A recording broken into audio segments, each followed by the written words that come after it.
Alrighty, good morning everyone. Welcome to SEA LIFE Sydney Aquarium. My name is Dakota and with me is Mitch. And today we're actually going to tell you a little bit about some of our dangerous and deadly animals that we have at the aquarium. Now right now we are standing in front of our bubble tank, but in here we actually have some really cool venomous and poisonous species. So in here we have our common lionfish, we also have our red scorpion fish, and two different types of porcupine fish. So we have our free-bar porcupine and our freckled porcupine. Now, one of the most common questions that we have about this dangerous tank, because these guys are both, or because they are poisonous and venomous, is what is the difference between both poison and venom? Really simple answer, poison is something that you ingest, whereas venom is something that is injected into the skin. Now I'll start off with our lionfish. So you can see these guys are the stripy ones just here. They are red and white, sometimes a little bit brown, but we do have 6 of them in this tank, and they are our common lionfish. Now these guys are venomous, and if you have a look at all of these little fans on top of their back, these are their dorsal spines, and there are 13 venomous spines on that back. Now if you can see from there, you can also see the front of their face. They have these 2 little appendages. Now they actually use these as a way to lure in their prey. So they won't go chasing after their food. They will wait, use those little appendages to lure their food in, and then they'll go after that food from there. Something else that's really cool when it comes to catching their food is their petrol fins. Now if you have a look, hopefully one will come to the front of the tank. If you have a look at their petrol fins, which are the ones on the side, you'll notice that they are quite pretty, but they can block their prey from escaping from either side. Now, if you do get stung by these guys at all, the best thing that you can do is of course seek medical assistance, but also soak your affected area in some hot water, and that'll actually break down the venom in that spot. Now, these guys as well are actually found in Indo-Pacific regions, but they are actually an invasive species. So what this means is that they are actually found in areas and have actually created a population in areas where they're not normally found. For example, in the Atlantic Ocean, there are a few populations there as well. Now, also guys, if you have any questions at all, we do have Luke behind the camera, and he's going to ask any of your questions to us. But I'll move on to our scorpion fish. Now, the scorpion fish are also known as red rock pods, so whichever you want to call them, they are both correct. But these guys, they like to hide and tuck themselves on little ledges. So you can see one of our largest scorpion fish, his name is Scorpio, and he's just resting on the top of that big rock there. Now similar to the lionfish, these guys also have the venomous spines along their back, but instead of 13, they do have 12 of them. And same thing as the lionfish, if you do get injected by this venom, seek medical assistance as well as soak that area in hot water. Now you don't want that water to be boiling, you do just want it hot enough so it does break down that venom. These guys as well are ambush predators, so what they'll do is they'll hide themselves in little areas with other species. That poor little prey is going to come along, and because their mouth is so massive, in one big open mouth, they can just suck in that prey straight into their bellies. Now these guys you will find all around Sydney. If you do go snorkeling or diving or just swimming at the beach, 9 times out of 10 you've probably not noticed, but these guys are there either on the sandbank or in between rock structures because they do blend in quite well. They are a nice dark red/brown colour. So for both the lionfish and the scorpion fish, they tend to age, or average lifespan is around 15 to 20 years. And the largest they'll get for the scorpion fish is around 45 centimetres, whereas the lionfish is around 30 to 35 centimetres. Now, the last animal that I'll talk about in this tank before I pass you off to Mitchell is the porcupine fish. So we do have 2 different types of porcupine fish in here. We have our freckled porcupines, and we also have our free-bar porcupines, which are these guys here. Now, these guys are really easily confused with pufferfish. They do look very similar to the pufferfish. Hopefully they'll come around and you'll be able to get another look at them soon. But as I said, they are different. So the main visual difference between porcupines and pufferfish is that the porcupine fish actually has quite large, long spines coming out of their bodies, whereas the pufferfish has really short spines, and you'll only ever see those spines when they do fill themselves up with water to make themselves nice and big. Now, the porcupine fish aren't actually venomous. Luke, do you have a question? Yeah, a few different questions have come through. How can we tell which one is a male and which one is a female? Good question. So with the lionfish, it is actually dependent on breeding season. So the females, during breeding time, they do become quite pale, whereas the males, they actually become quite a dark colour. So like a dark brown, and the females can become quite a light pink / light red, and white as well. Carol asks, what do these fish eat? Hi Carol. So we feed these guys a whole range of food. So we start off with little bits of chopped up prawn. We'll feed them whitebait, which is just a really small fish. We'll throw in some red spot whiting that's nice and chopped up for them. Red spot whiting is just another type of white fish that we have in here. And every now and then the scorpion fish do get a pilchard tail or so. And if they're lucky, they will get some mussel pieces as well. How many lionfish do we have at Sydney Sea Life? So in this tank, we have 6 common lionfish, and in another tank we have 1 red lionfish and 2 dwarf lionfish, which are also known as fuzzies. Do they look after their young? They actually don't. So once the mum lays the eggs, they can lay up to 15,000 at a time. That's it, she is out of there. That's it for the questions so far. So I'll go back to talking about our porcupine fish. So I was saying the difference between porcupines and pufferfish. Again, they can be really easily mixed up. Porcupines have those spines, whereas puffers don't. And the porcupine fish, you can see one of them just behind Mitch now, is actually poisonous. So again, that is something that is ingested, not injected. And you might have heard something called fugu. And this is just a delicacy because some people actually eat these guys and puffers as well. But the porcupine as well, unlike the puffer, actually has a poisonous coating around their flesh, and the pufferfish doesn't have that either. 7-year-old Benjamin asks, do they get silly when you feed them like some of the other fish? Hi Benjamin. They are actually very, very silly. Our freckled porcupines, one of them's just here. Actually, this guy in particular, we have a lid above this tank, and as soon as it comes to feeding time, him especially, he will come all the way up onto the top of the water surface. I'll move the lid and then he actually will start filling himself up with water and then spitting that water right on my shirt and ruining my shirt for the rest of the day. So one of the main reasons for that is that the porcupines are actually really intelligent. So we're working on training them here. They will come to a target to be fed. So when we as the aquarists open the lid and put that target pole in, they know that they're about to be fed. So that one in particular gets really, really excited for their food and do act a bit silly. The questions. But another really cool thing about the porcupine fish, different to the puffer, is that all of their teeth are actually fused together to make a really hard plate, and that is to help them crunch through any kind of crustaceans that they find to feast on, which is really cool as well. But if we have no more questions about this tank, we will actually be moving over to our freshwater crocodiles, where Mitch will be talking a little bit more about them. So come with us. Also guys, I would like to say apologies in advance for the mess. We are taking this time of being closed. It's kind of like a blessing in disguise because we do get a chance to revamp all of our systems. This is honey. All of our systems to make it really, really nice and pretty for when you guys return back to us. So I'll leave you with Mitch and I'll be right back.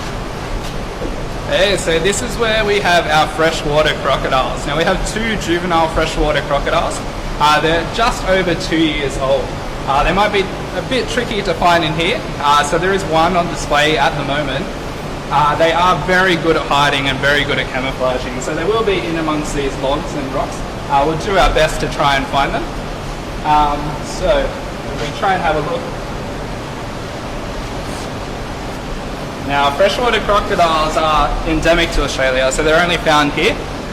They are a lot smaller than their saltwater counterparts, so at fully grown, they'll be about 3 meters long. These guys will reach sexual maturity, which is what we consider adulthood, at between 15 and 20 years, which is between 1.5 and 2 meters of length. So as you can imagine, these guys are only about 40 centimeters long at 2 years old, so they do still have quite a way to go before they reach that length. So they are found in tropical Australia. They do like the warm weather, so this tank that we have here is heated. The water sits at around 28 to 30 degrees. They do like it to be nice and hot, and we do have heat lights and UV lights above. And now for you guys to meet one of our crocs.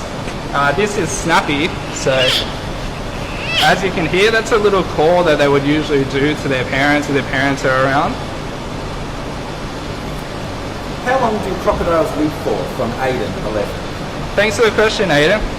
So these guys can live anywhere between 40 to 60 years, but it is estimated that they can actually live up to 100 years, so they can really live for a long time. These guys are only 2 years old, so they still have a lot of life left in them. How big do freshwater crocs get? Yeah, so freshwater crocs, fully grown, will reach a maximum of around 3 meters. So not quite as big as the big salties that are out there. They get up to 6-7 meters, but still 3 meters is pretty impressive. So these guys, as I said, they do live up in tropical North Queensland. They usually are found in freshwater ecosystems, as their name indicates. So things like billabongs and creeks, rivers and lakes is where you'll typically find them. Now, in terms of how dangerous they are to animals, to humans, they aren't really considered dangerous to people. They are quite a shy croc, so they will usually run away if people are around. But that's not to say they can't cause damage. They do have a pretty big and pretty sharp teeth, so if they do feel threatened, they will attack as a defense mechanism. So it is best to continually keep your distance. Freddie wants to know, how do crocs breathe underwater? Yeah, good question. So they are able to hold their breath for quite a while. Now, crocs often will be found sitting at the top of the water, where they are able to have just their snout and the nostrils and their eyes just above the water, so they can breathe air from there, but they do remain hidden, which is good for both keeping themselves safe and as a way for them to find prey. 6-year-old Sam asks, do they have coloured eyes? Yeah, you can get up close and we'll see their eyes, so come on in. So it is that yellowish colour, which is pretty typical for them.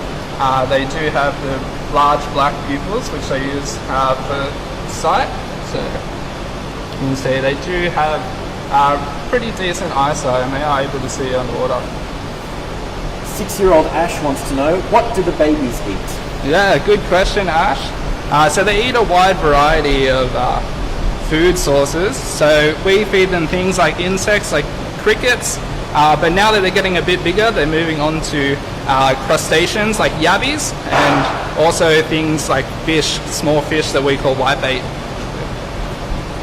8-year-old Lily wants to know, how sharp are their teeth? Good question, Lily. They're very sharp. I would definitely keep my distance. Yeah, we don't put our hands anywhere near them, and that's why Dakota does have these gloves on. So she does have 2 pairs of gloves under there for extra protection. Yeah, they are very sharp indeed, so I wouldn't want to touch them at all. Are their eyes waterproof? Ooh, good question. So they have an eyelid, which they are able to cover their eyes, and the eyelid itself is a membrane that is waterproof. So, awesome question. Oh, so we'll get up close to Snappy here and check them out nice and close. While you're getting in close, you can answer the question from Sam, who's 6. Do they have a tongue? Hi Sam, good question. He does have his mouth wide open there, so let's get up close and have a look.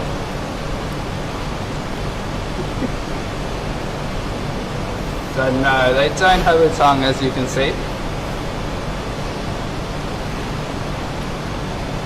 So 2 different people, aged 10, Malik and Shani, have asked, how many teeth do crocodiles have? So they do just have 1 row of teeth, obviously on both their top and bottom jaws. They do have about 40 teeth. 5-year-old Maggie wants to know, in the wild, do they stay with their parents when they grow up? So their parents are actually quite protective when they are young, so even at this size, but as they grow up they will go and find their own territory. So they are quite territorial and definitely like to have their own space, so eventually they'll leave their parents, yeah. That's it. Alrighty guys, so if there's no more questions, any last questions coming in, Luke? Yep. Mark Packer wants to know, is the jaw strength similar to saltwater crocs? No, not as strong as salties. Salties are considered to have one of the strongest bite forces per square inch of any animal in the animal kingdom. So freshwaters aren't quite as strong. They definitely do have a fair bit of force, but not quite as much as a salty. Do they only grow to the size of their tank, or do they keep growing and need moving? Yes, that's a really good question. So these guys are actually in our care at the moment. They've come from Wildlife Sydney Zoo, which is next door to us, and one of our sister attractions. Yeah, so Wildlife Sydney Zoo is next door, and they had these freshwater crocodiles, and we had the most suitable tank for them at this age. So we were able to bring them across to us, where they'll grow for probably about another year. They'll stay in our care in this tank, at which time they'll start to grow out of that tank, and then we're actually going to give them back to wildlife, where they'll go back to a more suitable tank where they are able to continue to grow to their full size. Gretchen wants to know, Max9 wants to know, do their teeth get replaced if they break like sharks? Yeah, great question. So their teeth actually do get replaced, so they are able to replace them. Do they eat seaweed or other plants from May 3? No, typically they are strictly carnivorous, so they only eat animals. So their diet in the wild does vary quite considerably. So they do eat things like insects, crickets and the like. And then they can also eat a range of reptiles like snakes, turtles. They eat some fish, and they will actually, when they're a bit bigger, take on some smaller mammals. Kylie, age 9, would like to know how much they eat a day. So we don't feed these guys every day. They don't need to eat every day. We do feed them regularly, 3 to 4 times a week. And we do offer various types of food. So typically, if they do have a good feed, they'll eat 2 or 3 of their small fish or a handful of small yabbies. Benjamin is asking when he can come and visit the aquarium. Well, hopefully we will open soon. In the meantime, you can keep watching our live streams, and there's plenty of other activities that you can find through our Facebook page and our Instagram page. So be sure to check that out, and you'll be able to find out our opening date, and we hope to see you when we are open again. Alrighty guys, we're going to wrap it up there. We do want to say a quick thank you to Panasonic for giving us a really cool camera. Thank you guys. But we also want to thank you guys for tuning in, and hopefully you've learned a little bit about only some of our dangerous and deadly animals that we have here at the aquarium. Again, if you have any questions, just chuck them on this comment section. We can answer them at some point. But if not, thank you so much again for tuning in, and we'll see you next time. Well, thank